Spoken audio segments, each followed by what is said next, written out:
Good morning students. अभी last video में हमने हिस्ट्री का lesson number 1 when where and how के बारे में पढ़ा था। बच्चों, इस चैप्टर में मैंने आपको हिस्ट्री को सिग्निफाई किया था। What is a history, what is pre history, proto history, और हमारे पास उस टाइम पे क्या क्या आर्टिफैक्ट्स और आर्कियोलॉजिस्ट मिले थे, हमने ये सब कुछ आपको बताया था। ये now in this chapter I told you also importance of studying the past event, हम क्यों पढ़ते हैं, क्रोनोलॉजी इवेंट्स क्या हैं और टाइमलाइंस क्या हैं, ये मैंने आपको टाइमलाइंस के बारे में सब पढ़ाया था। Now we will read about the importance of geographical factors.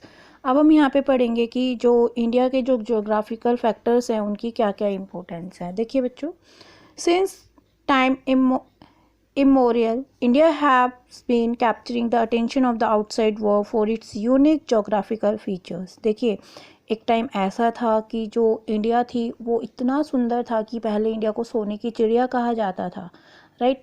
और जो बाहर की जो कंट्रीज़ थी ना, वो इंडिया में घूमने के लिए आया करती थी because the unique geographical feature. Not surprisingly, people from foreign land kept coming into the India throughout a long history with their distinct social culture identities also.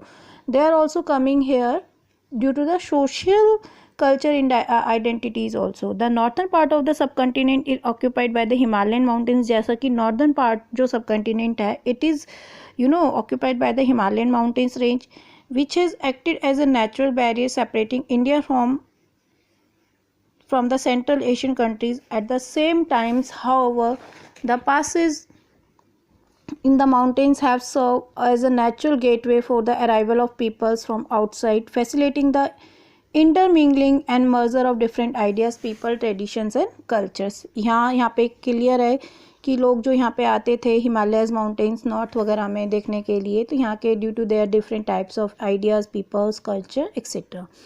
Now, another salient feature of the Indian subcontinent is the vast fertile stretch to the Indo-Gangetic plains in the north and below the Himalayas, which are below the Himalayas. It was around the fertile plains, these were known as the fertile plains, that the first human settlements in this range came into the existence. Now, third major physical features of the subcontinent is the southern peninsula separated from the north by the Himalayas. Southern peninsula which is separated by the from the north by the Vindhyas mountains range. The rain is full of mountains, जो ये area है पूरा full of mountains है, rivers है, valleys and plateaus है. During the long course of the history, this rain has evolved its own distinct identity, यानी कि क्या है कि इसकी अपनी एक अलग आइडेंटिटी है, leading a great diversity to the culture configuration of the subcontinent. In ancient time, people were used two trade routes to travel across the range, यानी कि अलग अलग जगह पे जाने के लिए दो तरीके से जाते थे, दो रूट यूज़ करते थे। One of these that linked the Hindu Kush mountains range to the mouth of the river Ganga is called the Uttarapatha, and the other route which covered the area between Gujarat in the west and Patliputra in the east, that called the Dakshini Patha।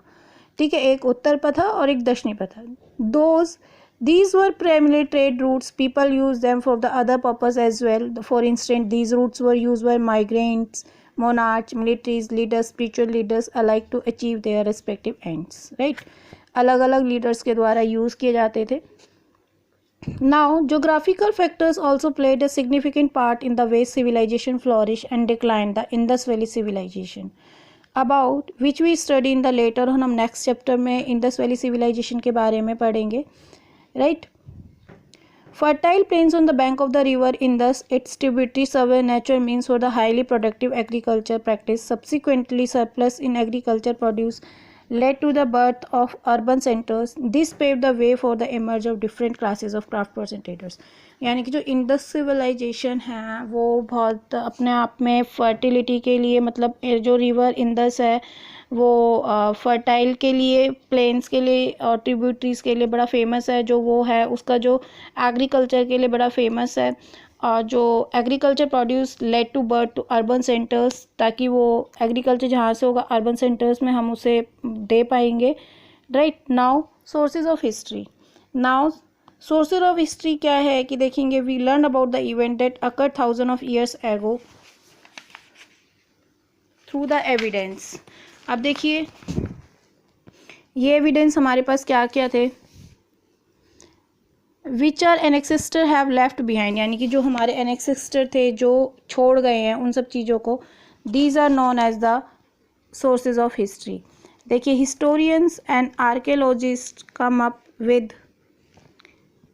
with up the path breaking information regarding the past. With the help of these evidence, the source material studied by historians to get relevant information can be divided into two categories. देखिए अब ये categories हमारी क्या है, sources of history, एक archaeologist literacy, यहाँ पे इन आर्कियोलॉजिस्ट में inscriptions, monuments, coins and other object and artefacts are include. And literacy में ये टू पार्ट्स में डिवाइड किया गया है, religious and secular texts, indigenous and foreign sources, literacy texts compose in unknown scripts. अब देखिए आर्कियोलॉजिस्ट क्या है कि archaeology sources are discovered and studied under a separate branch और discipline of historical research are archaeologist, यानी किसी के बारे में, किसी पॉपुलर किसी प्रोडक्ट के बारे में, किसी सोर्स के बारे में बात करना, that is known as archaeologist. It is the scientific study of material remains of the past discovered through excavations conducted at various historical sites, monuments, coins, sculptures, paintings, weapons, poetry that are the object known as the artifacts. Unearthed through excavations at historical sites are various sources. These sources are often more reliable than the literacy sources because they reveal fact clearly and without any bias. ये देखिए जो ये archaeologist होते हैं जो हमें जो भी ऑर्नामेंट्स, पॉटरी, कॉइन्स वगैरह जो भी मिलते हैं, हमें ये इसके फैक्ट्स के बारे में बताते हैं। अब यहाँ पे आप देखिए कि यहाँ पे आपको दो पिक्चर्स दिखाई हुई हैं, यहाँ पे ये पिक्चर से ये पिक्चर से। आर्कियोलॉजिस्ट फाउंड और artefacts plays a major role in enriching the knowledge and understanding of the past, right. अब देखिए यहाँ पे यदि आप ये पढ़ेंगे तो इसमें भी आपको यही बताया गया कि लिटरेसी सोर्सेज है। अब जैसे अभी हमने सोर्स ऑफ हिस्ट्री में आर्कियोलॉजिस्ट पढ़ा, अब लिटरेसी सोर्सेज क्या, आर्कियोलॉजिस्ट के बारे में literacy sources include return forms, यानी कि these are included in the written forms. These are important as they recorded the culture, social, political and economic state of affairs of the period during which they were composed. Different scripts such as Brahmi, खारोसी, यानी कि कुछ scripts हैं जो यहाँ पे ली गई थी और जिनमें ये सब कुछ हमें लिखा हुआ मिला था, were used to compose this text, यानी कि ये जो टेक्स्ट जो कंपोज हुए थे इन लिटरेसी में हुए थे, in they were not written and use no scripts, they were transfer from the one generation to next orally. Let us now discuss sources of history. देखिए यहाँ पे सोर्सेज ऑफ हिस्ट्री हैं, यहाँ पे हमें आर्कियोलॉजी सोर्सेज के बारे में बताया गया है। देखिए आर्कियोलॉजी सोर्सेज जो है can be categorize into different types, जैसे कि इंस्क्रिप्शंस हैं, मोनूमेंट्स हैं, coins are the most important.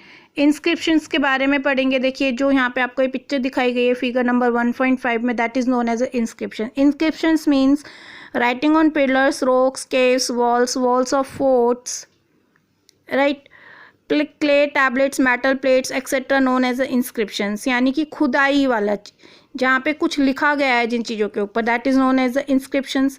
यानी कि we learn name of the kings, religions, culture, practice of peoples and so on. Monuments, अब देखिए मोनूमेंट्स क्या हैं,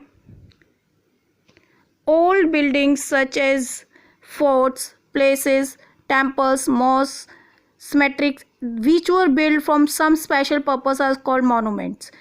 ठीक है, the study of old monument show the artistic skill of the time. देखिए आप ये वाले पिक्चर देख सकते हैं, ठीक है, यहाँ पे आप देख सकते हैं monument such as stupa tells us tell about conditions of the time when they were built, right. Now यहाँ पे ये आपको मोनूमेंट्स के बारे में बता दी, यहाँ पे काफ़ी सारे मोनूमेंट्स बने हुए हैं, ठीक है। The description of building created for the religious civil purposes such as temples, stupas, places are the monuments. The temple of Angkor Wat in Cambodia is an outstanding example. Brahminical, Buddhist, Jain monuments help us to know history about the different religious system in ancient times. अब हम पढ़ेंगे archaeologist में, sources में हमने inscriptions पढ़ लिया, monuments, now coins.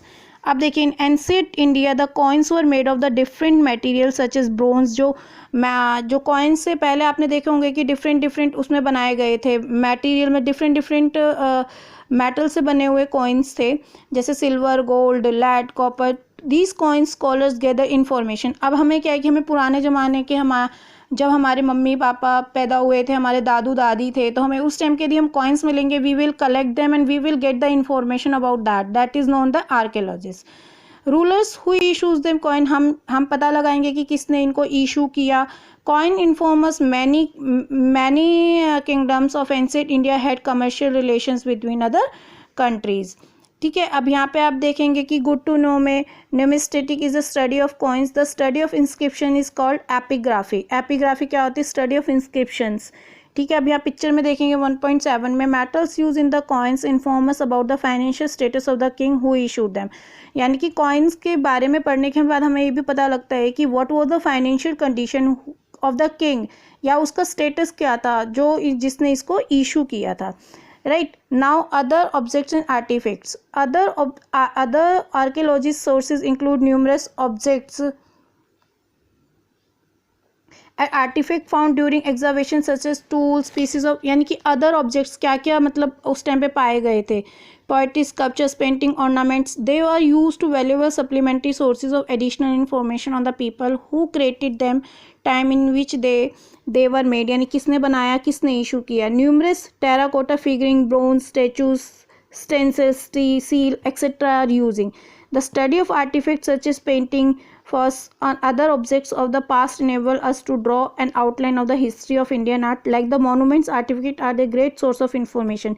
यहाँ पे आप एनिमल्स की बोन्स देखेंगे कि वहाँ से किस तरीके के डिज़ाइंस बनाए गए थे। ये यहाँ पे आप देखेंगे कि यहाँ पे ये सील बनाई गई हैं डिफरेंट ऑब्जेक्ट्स के साथ। This is all about the chapter literacy sources. I will tell you in the next video. Thank you students.